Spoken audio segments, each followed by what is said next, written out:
এইবারই ব্লগটা তোমাদের আজকে শেয়ার করছি, তো দেখো ভিডিওটা। বাড়িতে আসছি, তোর কেমন লাগছে? ফিলিংসটা বল। Feeling is very not good. একদম ভালো লাগছে না, কারণ তুই আসলে আমার প্রচন্ড খাটি মেয়ে।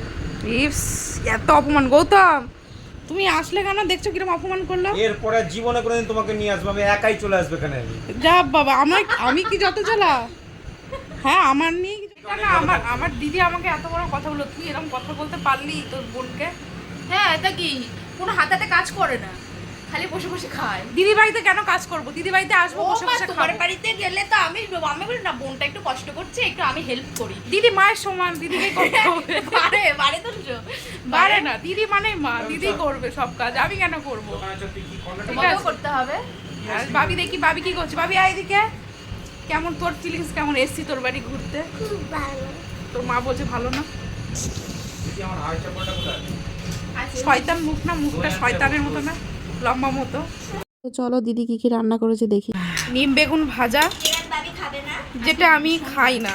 আজকে শনিবার, আমার দিদির নিরামিষ। এই নিম বেগুন ভাজা আমি খাই না, তেতো। এখানে হচ্ছে ভেন্ডি সিদ্ধ, এটা আমার ফেভারিট খাবার, যেটা ডেলি থাকে। এটা হচ্ছে বিউলির ডাল,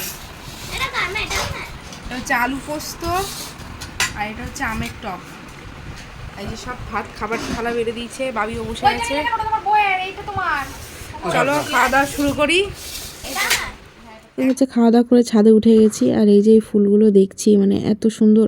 আর এগুলো সব মাইমা হচ্ছে লাগিয়েছে ফুলগুলো, আর এই ফুলটার নাম জানতাম না, তোমাদের জিজ্ঞেস করছিলাম, তোমরা সবাই বলেছিলে কি অ্যাডোনিয়াম না কি একটা বলেছিলে। চলো ছাদ দিয়ে ঘুরে এসে, আর আমার প্রচণ্ড ঘুম পাচ্ছিল, কারণ প্রচুর টায়ার্ড, সকালবেলা এসেছি তার জন্য একটু ঘুমিয়ে পড়েছিলাম। আর ঘুম থেকে উঠেছি, ভাগ্যে ভালো, নয়তো। আর এই যে দই পুরো শেষ করে দিচ্ছে এই মানুষটা, আমি গোপাল, এটা ভার সব শেষ করে ফেলেছে। আর আমার জন্য এইটুকুনি রেখে দিয়েছে, আমি ঘুমাচ্ছিলাম। ভাগ্যিস উঠলাম, তাহলে এই মিষ্টিটাও কপালে পেতাম না। একটা দাও মা, দাও মিষ্টি দাও, একটা দাও। মিষ্টি ভাগাভাগি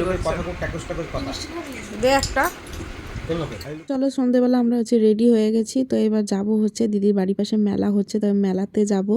বেরিয়ে একটু কেনাকাটি ছিল, তার জন্য বাজারেও গেছিলাম, আর গিয়ে ফুচকাটা ওখানেই খেয়ে নিয়েছি। আর এই যে মেলায় চলে এসেছি, মেলাটা এত বড় মেলা, ভালো লাগছে মেলাটা। আর আমরা পরপর 2-3 দিনই গেছি, আর এই যে ঘুরছি। আর যেহেতু দিদি শনিবার মেলাতে যে কিছু খাবো না, দিদি আমাদের খেতে বলছে, কিন্তু দিদি যেহেতু খাবে না, তাহলে আমরাও খাবো না, তার জন্য একটু আইসক্রিম নিয়ে আইসক্রিম খাচ্ছি। তো চলো আজকে ভিডিওটা এই অবধি, তোমাদের কেমন লেগেছে অবশ্যই কমেন্ট করো।